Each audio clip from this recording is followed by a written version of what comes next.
Welcome to UltraShip in a flash. In just 60 seconds, let's explore the calendar feature and learn how to add a task in it. The calendar in UltraShip helps you track all assigned tasks for your shipper or carrier prospects, all in one place. To access the calendar, go to the menu bar in UltraShip and click on Calendar. Here, you'll see all your tasks organized by date and time. You can also filter tasks by selecting a specific type at the top: calls, meetings, to-dos, or emails. Selecting one will show only those tasks, helping you focus on what's important. Need to add a task directly from the calendar? No problem. Just click on Add Task in the top right corner. A pop-up will appear. Here you can enter a task name. Choose the task type from the list.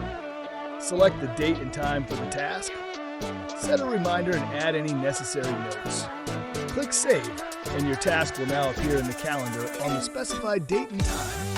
And just like that, your tasks are organized, visible, and easy to track.